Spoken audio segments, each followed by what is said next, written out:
سلامونه د گرین کارت لرونکو لپاره مهم خبر که تاسو د امریکا دایمي گرین کارت یعنی پرمننت رزیدنت یا مشروط کارت یعنی کنډیشنل پرمننت رزیدنت لري او په دې وروستیو کې مو د امریکا د تابعیت او کډوالۍ ادارې USCIS څخه یو لیک ترلاسه کړی وي چې پکې لیکل شوی ستاسو د کار اجازه لیک یعنی امپلایمنت او اترایزیشن ډاکومنت لغوه یا ریووک شوی دی نو تاسو Those of you who have already received a green card, you may have received a notice that says USCIS is revoking your residency. If you are a green card holder and you just received a notice that your work authorization and travel authorization cards have been revoked, They started revoking green cards. People are freaking out. People already have their green card. Hey guys, so anyone of you have received the once regulation is when it is announced, they will know. Once they announced, they will know on the work permit you rely on. تاسو به ډېرې اورېدلی وي نو په ډېرو مواردو کې د اندېښنې اړتیا نشته د 2024 کال د جولای په میاشت کې د ډېرو گرین کارت لرونکو ته ورته خبرتیاوې استول شوې دي که څه هم د لیک متن ښایي اندېښمنونکې ښکاره شي خو په ډېرې مواردو کې دا یوازې یو ادارې تازه کول دی یعنی اډمنسټریټیو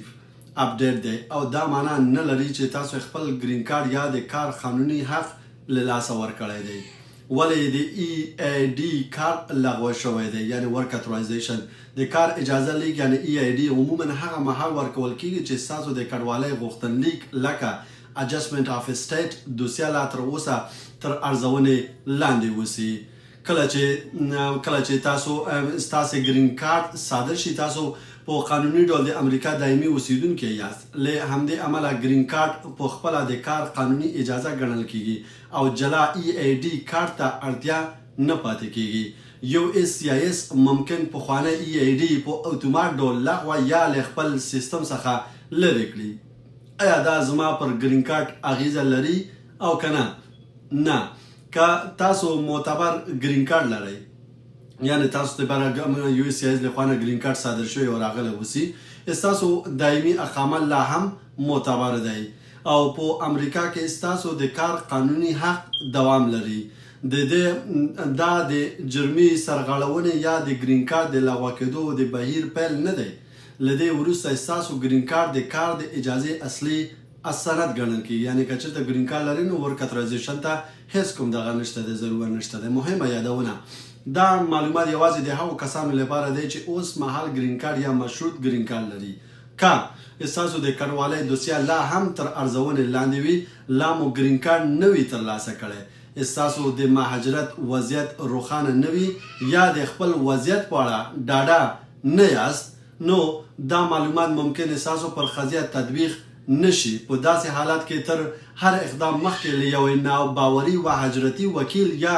مجاز مهاجرتي صلاحکار سره مشوره وکړئ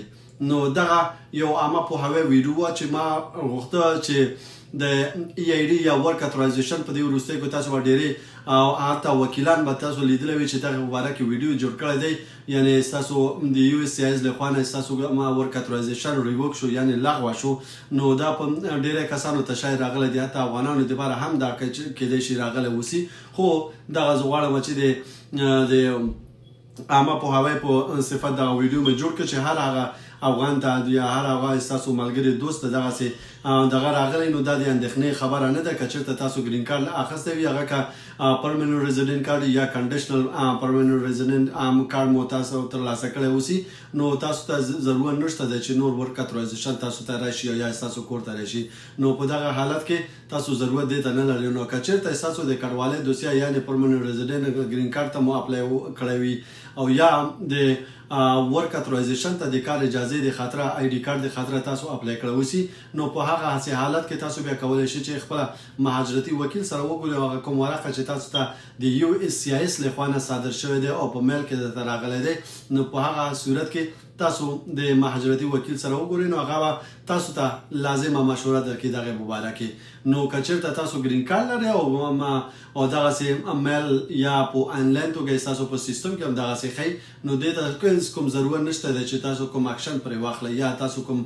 کار وکړئ نو دا اتومات ډول د اډمنسټریټیو اپډیټ دی چې د USCIS له خوا نه شوی دی یعنې سیستمونه اپډیټ کیږي نو هغې د خاطره نو تاسو کولی شئ چې خپل دغه آنلاین اکاونټونه یعنی USCIS اکاونټونه انلاین چک کې او که چېرته میل باکس کې مو کوم ورقه ترلاسه کړی اوسي نو بیا تاسو کولی شئ چې مهاجرتي وکیل سره وګورئ او که چېرته USCIS اکاونټ تاسو نه لرئ نو کولی شئ چې ما سره په تماس کې شئ زه تاسو ته USCIS اکاونټ درته جوړ کوم نو تاسو هغې نه وروسته بیا کله چې اکاونټ تاسو جوړ کړو هغې نه وروسته تاسو کولی شئ چې فری خپل سیستم کې مستقیم آنلاین سیستم کې همیشه دپاره تاسو خپل هغه مهاجرتي سټیټس یا کیس چک کولی شئ بدون د کوم دغه نه نو دغه یو ما پوهاوی ویډیو چې ما غوښتل چې تاسو لپاره ورسوم دغه معلومات په دې کې چې دا معلومات تاسو دغه ویډیو چې ما جوړ کړی تاسو خو د خوښه وړ ګرځېدل اوسئ نو که چېرته دوستان ملګري د دغسې حالات څخه مخامخ دي نو دغه ویډیو واستوه شریک کړه او زما پیج فالو کړه نو په خدای مو سپارم ژوندي اوسئ. سلام علیکم.